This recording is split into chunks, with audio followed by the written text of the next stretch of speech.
सुप्रभात बच्चों। आज हम लोग अपनी पाठ्य पुस्तक स्पर्श भाग 2 इसकी जो अगली कविता है उसको पढ़ेंगे। और हमारी अगली जो कविता है उसका नाम है तो, जो कि वीरेन डंगवाल जी के द्वारा लिखी गई है।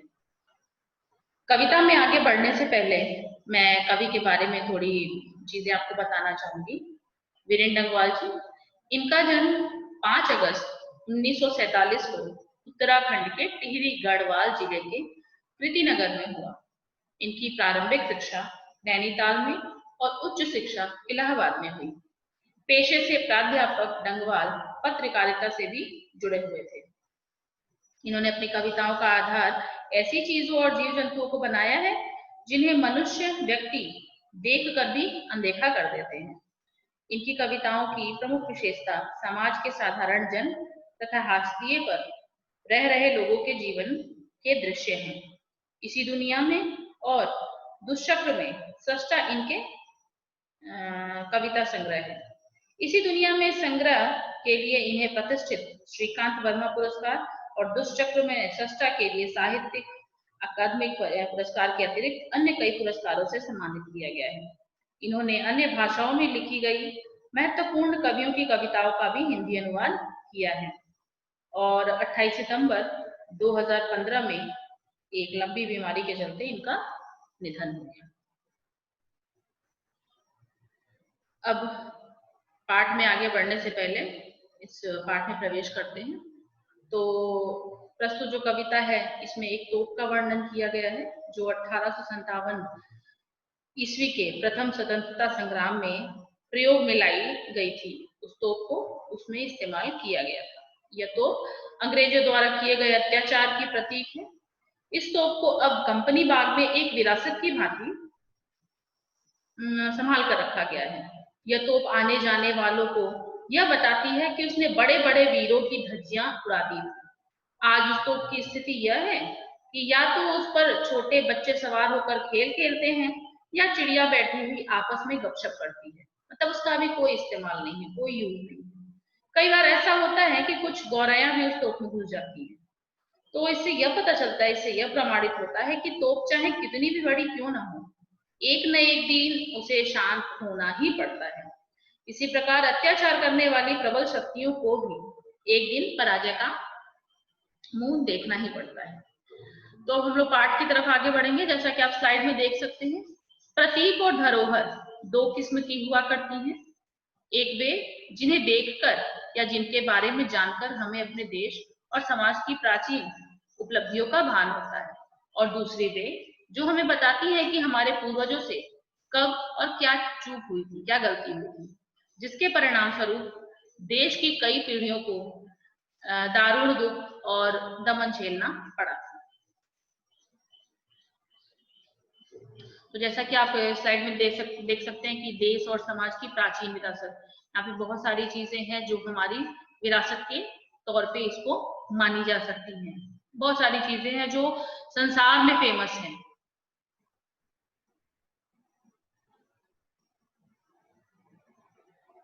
और हमारे पूर्वजों से जो चूक हुई थी कि ब्रिटिश जो थे वो हमारे साथ व्यापार करने आए थे और धीरे धीरे हम उनके गुलाम हो गए। तो कहीं ना कहीं ये हमारी ही कमी थी, हमारी ही चूक थी, जिसकी वजह से हमें 200 वर्षों तक गुलामी देखनी पड़ी और बहुत सारे अत्याचार हमको सहने पड़े। प्रस्तुत पाठ में ऐसे ही दो प्रतीकों का चित्रण है। पाठ हमें याद दिलाता है कि कभी ईस्ट इंडिया कंपनी भारत में व्यापार करने के इरादे से आई थी। भारत ने इसका स्वागत किया, लेकिन बाद में वह हमारी शासक बन बैठी। उसने कुछ बाग बनवाए तो कुछ तोपें भी तैयार की। उन तोपों ने इस देश को आजाद करने निकले जांबाजों को मौत के घाट उतार दिया। पर एक दिन ऐसा भी आया जब हमारे पूर्वजों ने अंग्रेजी सत्ता को उखाड़ फेंका और तोप को निस्तेज कर दिया। हमें इन प्रतीकों के माध्यम से यह याद रखना होगा कि भविष्य में कोई और ऐसी कंपनी यहाँ पांव न जमाने पाए जिसके इरादे नेक न हो, भले ही अंत में उनकी तोप भी इसी काम क्यों ना आए जिस काम में इस पाठ की तोप आ रही है। तो हमको याद रखना है कि हमको किसी भी दूसरे देश का के ऊपर इतना निर्भर नहीं होना चाहिए कि वो धीरे धीरे हमारे देश में व्यापार करने के स्थान पे हम पर शासन करने लगे और हम उसके गुलाम हो जाएं फिर से। कविता की ओर आगे बढ़ते हैं। कंपनी बाग के मुहाने पर धर रखी गई है यह 1857 की तोप। इसकी होती है बड़ी संभाल, विरासत में मिले कंपनी बाग की तरह, साल में चमकाई जाती है 2 बार। कवि कहते हैं कि कंपनी बाग के मुख्य द्वार पर प्रवेश करते ही एक तोप रखी हुई दिखाई देती है। इस तोप को 1857 के स्वतंत्रता संग्राम में प्रयोग किया गया था। इस तोप तथा कंपनी बाग की बहुत ज्यादा देखभाल की जाती है, बहुत ज्यादा इसको संभाल कर और साफ करके रखा जाता है। इसे अपने पुरखों द्वारा मिली धरोहर के रूप में सजाया संवारा जाता है। इस तोप को 1 वर्ष में 2 बार खूब चमकाया जाता है। और वो कब चमकाया जाता है, आगे बढ़ेंगे।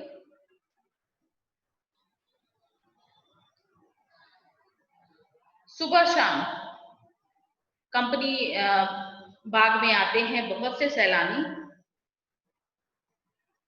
इस कंपनी बाग में हर रोज सुबह और शाम के समय में बहुत से सैलानी घूमने के लिए आते हैं। सैलानी यानी जो पर्यटक होते हैं, जो देखने आते हैं, वो आते हैं और यहाँ पे घूमते हैं और वो सारी चीजों का आनंद उठाते हैं। उन्हें बताती है यह तो कि मैं बड़ी जबर उड़ा दिए थे मैंने अच्छे अच्छे सुरमाओं के धज्जे अपने जमाने में।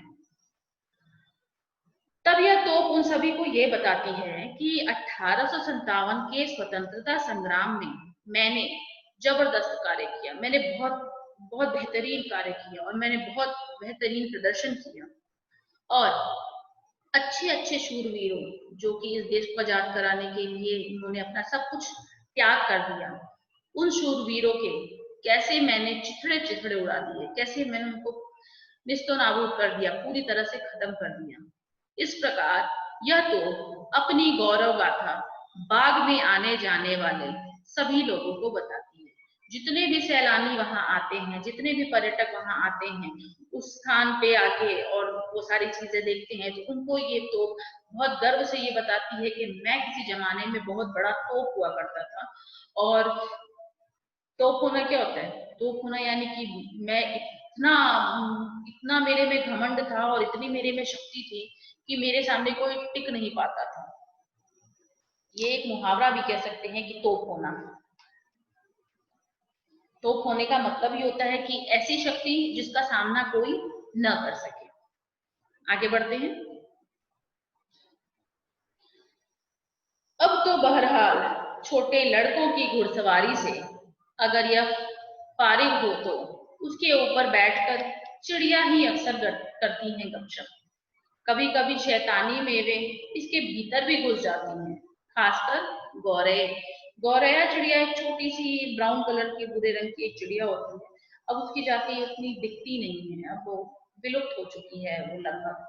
तो कवि कहते हैं कि अब तो बहरहाल, मतलब कि कवि कहते हैं कि यह तो कितनी भी विनाशकारी क्यों न रही हो बहुत पहले, लेकिन आजकल तो यह खिलौने के रूप में ही बस काम में आती है।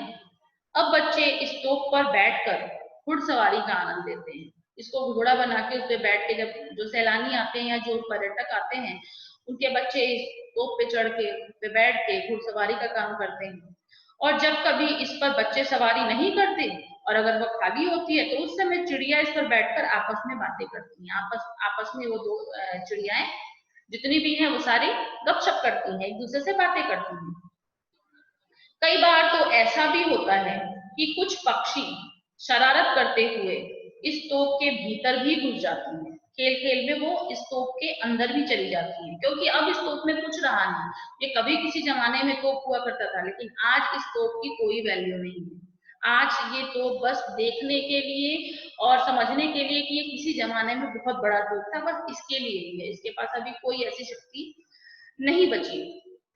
तो जो चिड़िया है कभी कभी शरारत में तोप के अंदर घुस जाते हैं, और विशेष तौर पर गौरैया तो इससे बिल्कुल भी भयभीत नहीं होती है। वो जो गौरैया चिड़िया, जो छोटी वाली चिड़िया होती हैं, वो इस तोप से किसी तरह से उसको डर नहीं लगता, किसी प्रकार से उसको डर नहीं लगता। वे बताती हैं कि दरअसल कितनी भी बड़ी तोप हो, एक दिन तो होना ही है उसका मुंह बंद।